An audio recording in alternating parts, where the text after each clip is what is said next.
If you're not following me on Instagram, please do follow because we are uploading many behind the scene pictures and videos there.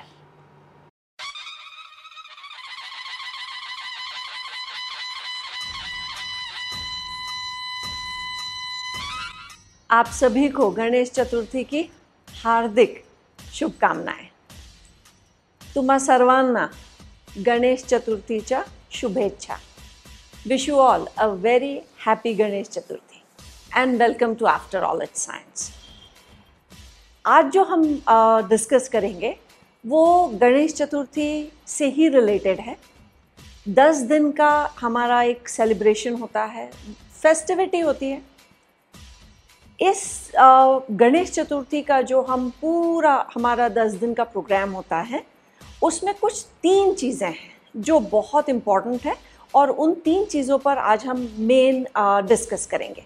And religious से ज़्यादा हमारा focus scientific aspect पर होगा. Number 1, Ganesh Chaturthi, Ganpati, ये स्थापना, ये word जब आता है तो सबसे पहली चीज़ आती है कि गणेश जी को जो हम प्रसाद चढ़ाते हैं वो होता है मोदक. सो उसके पीछे का क्या साइंस है. दूसरी चीज़, गणेश जी के साथ हमेशा दुर्वा, दूब, इसका नाम आता है तो उसके पीछे का क्या साइंटिफिक रीज़न है.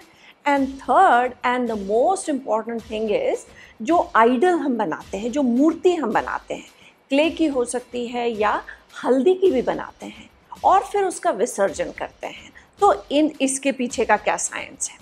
ये 3 चीज़ें हम डिस्कस करेंगे. सबसे पहले मोदक. गणेश जी के साथ मोदक, ये बिल्कुल हमेशा ही हर जगह हमें देखने को मिलता है. तो अब ये मोदक ही क्यों बनाए जाते हैं. मोदक में जो अंदर स्टफिंग होती है उसमें 2 मेन इंग्रेडिएंट्स होते हैं. One is coconut and other is jaggery. Coconut is easy to digest. It boosts up our metabolism. ये इम्पॉर्टेंट चीज़ें होती हैं. प्लस कोकोनट ऑयल के यूजेस हमें पता हैं.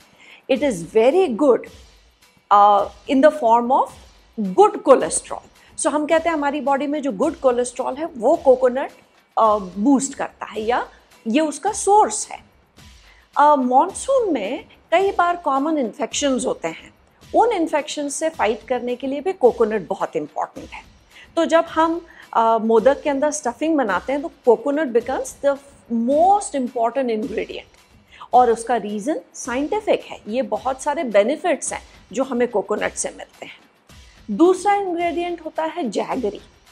जैगरी, गुड़, ये हमें पता है सोर्स ऑफ एनर्जी है, बट उसके साथ हमें ये भी पता होना चाहिए कि जो गुड़ है it is a source of many minerals. ये डाइजेस्टिव एंजाइम्स का सीक्रेशन एनहांस करता है. सो अब हमने प्रसाद बनाया है. प्रसाद है मतलब सभी कंपल्सरीली खाएंगे उसे, और उसमें 2 मेन इंग्रेडिएंट्स जो होते हैं उसके हेल्थ बेनिफिट्स बहुत सारे हैं. अब जब मोदक बनता है तो वो 2 तरह से होता है. एक होता है जिसे हम बॉईल करते हैं, स्टीम करते हैं, और दूसरा होता है डीप फ्राई. जो ओरिजिनल मोदक होता है, जो ट्रेडिशनल मोदक बनता है, उसे स्टीम करते हैं. स्टीमिंग जो टेक्निक है उससे जो जैगरी या कोकोनट के अंदर एंटीऑक्सीडेंट्स होते हैं वो प्रिजर्व हो जाते हैं. डीप फ्राई करने में कई बार ये चीज़ें डिस्ट्रॉय हो जाती हैं. तो स्टीम किए हुए जो मोदक होते हैं, ओरिजिनल प्रसाद उसी का होता था. अब धीरे धीरे लोगों ने वेरिएशंस किए हैं उसके अंदर. सो एंटीऑक्सीडेंट्स उसमें मेंटेन होते हैं. पोटेशियम है, बहुत सारे वाइटामिन्स हैं, वो सारे मेंटेन रहते हैं.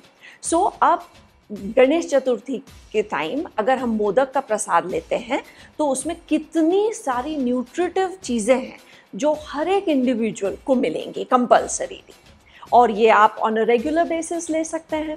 सो मोदक ऑफर करने के पीछे भी साइंटिफिक रीज़न यही है कि प्रसाद में वो चीज़ रखी जाए जो लेने वाले के लिए बेनिफिशियल हो. सो ये मोदक का साइंस है. दूसरी जो चीज़ है दैट इज़ दुर्वा, जिसे हम दूब कहते हैं. बहुत कॉमनली दिखता है हमें. जब भी गणेश जी की मूर्ति होती है हमेशा दुर्वा गणेश जी के हाथ में या पैरों के पास रखी हुई होती है. दुर्वा में होता क्या, एक स्पेशल टाइप का ग्रास है, साइनोडॉन बोलते हैं इसे, दूब ग्रास बोलते हैं. उसके ऊपर वाली जो 3 लीफलेट्स होती है वो प्लग की जाती हैं और 21, 51 इनका एक बंडल बनाया जाता है और वो ऑफर करते हैं। रोज सुबह शाम जब भी आरती होती है तो वो दुर्वा, फ्रेश दुर्वा रखी जाती है और जो पुरानी हो जाती है दुर्वा उसको हम अलग इकट्ठा कर लेते हैं। और जब 10 दिन का है या कई जगह थोड़ा सा कम ड्यूरेशन के भी गणेश जी बिठाते हैं, तो जितने टाइम आपने आरती की हर बार की दुर्वा इकट्ठा किया है। और ये जो ग्रास है, इस ग्रास में बहुत सारी मेडिसिनल क्वालिटीज़ हैं। अगर हम आयुर्वेदा के हिसाब से देखते हैं तो ये जो ग्रास है इसका जूस बनाते हैं and that juice is known as green blood. It is said कि इससे हीमोग्लोबिन कंटेंट बढ़ता है, आपकी ब्लड की जो क्वालिटी है वो इम्प्रूव होती है। It is good for vision.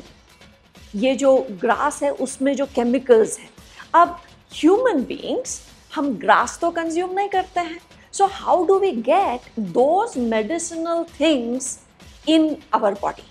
तो उसके लिए अब हम आते हैं थर्ड वाली चीज़ पर, दैट इज जो विसर्जन होता है मूर्ति का।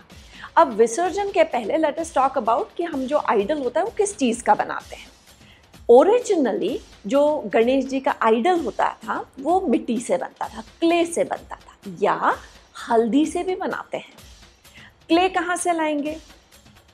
नदी में से, तालाब के पास से मिट्टी लेते हैं, उसको फिल्टर करते हैं, स्मूथ मिट्टी हो जाती है, उससे फिर हम गणेश जी की मूर्ति बनाते हैं। या टर्मरिक से भी बना सकते हैं, हल्दी की मूर्ति भी बहुत लोग बनाते हैं। अब आपने 5 दिन 10 दिन गणेश जी की पूजा की, उसके बाद हम करते हैं विसर्जन।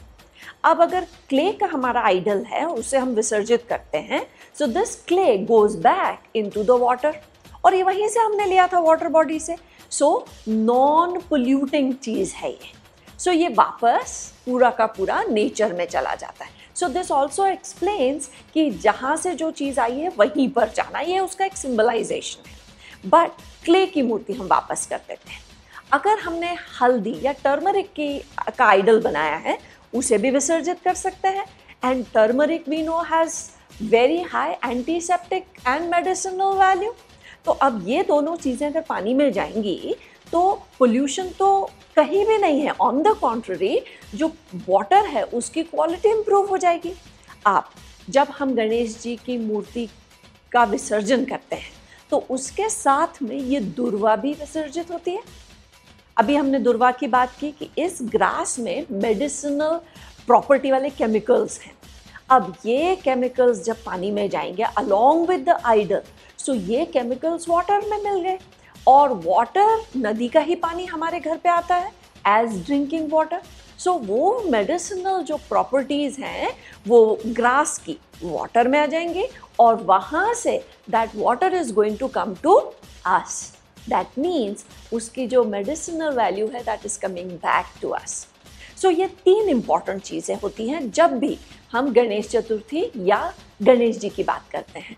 और जितनी चीज़ें अभी हमने डिस्कस की सबके पीछे साइंटिफिक रीज़न है। सो रिलीजियस पार्ट एक अलग है, बट रिलीजन के साथ में जो चीज़ें की गई हैं वो सब साइंटिफिक बैकग्राउंड के साथ हैं। सो अगेन हम कह सकते हैं कि after all it is science.